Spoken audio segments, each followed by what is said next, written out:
The Wolf Stronghold is the closest thing we'll be getting to a mob house this summer. I think many of you will be happy to see though that this set feels much more like a player base than it does a mob house. So let's take a closer look.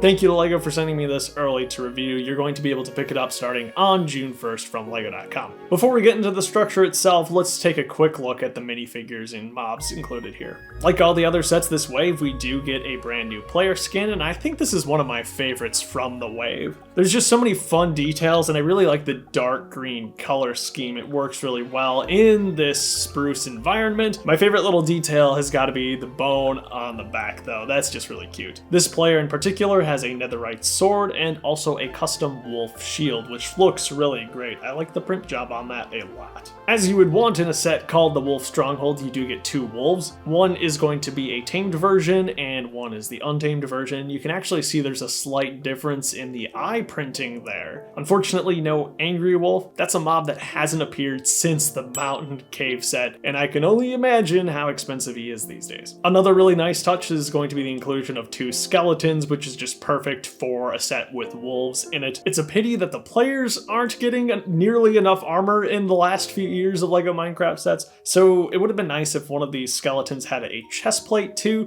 that you could put on the player if you wanted. I get that LEGO doesn't want to cover up these beautiful new player skins that they're making, but at least give people the option. I'm still waiting on the return of dark orange regular leather armor, another thing that has gotten just way too expensive at this point. A very large chunk of this set actually is terrain, which is super fun. It's a lot of base plates. Technically, this is built all in two sections and they are connected yet again by another 2x4 transparent blue plate. That is a piece that we also saw in the Windmill Farm set. Not a crazy amount of stuff going on the side build. You got a spruce tree, which I think is nice, kind of just makes the terrain feel a lot more complete, gives some verticality to what otherwise is just a bunch of base plates connected together. You do get some berries over here and then small little mushroom and some mossy cobblestone. And then if we move on over, we get the entrance into the Stronghold itself. The Stronghold itself is not very deep. You're looking at 4 studs on each side, just a little bit thicker at the entrance, being 6 studs. The main gimmick of this set is the ability to make the wolf here angry. So it's a really clever assembly going on here with studs on both sides. Construction, and it's surprisingly complex for what you would expect from a LEGO Minecraft set. A super simple thing that doesn't eat up a ton of pieces but allows for some really great customization. I like that a lot. The magic though of the set is happening in the interior where we get some really fun accessories.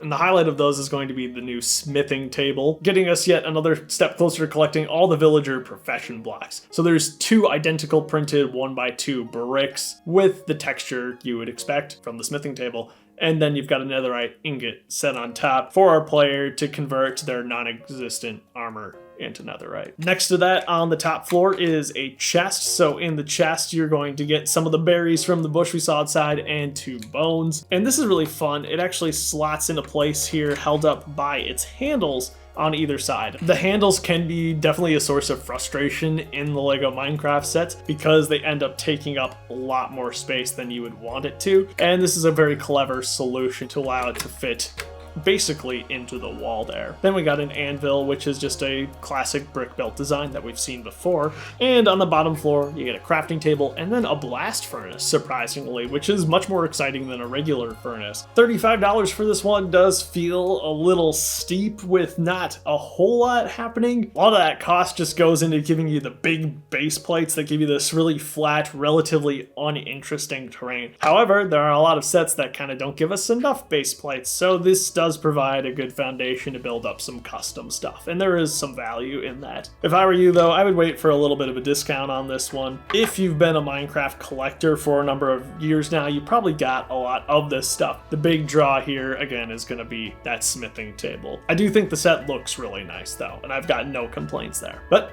anyway, let me know what you think. That's all I've got for this one. Have yourself a great life, and I'll see you later.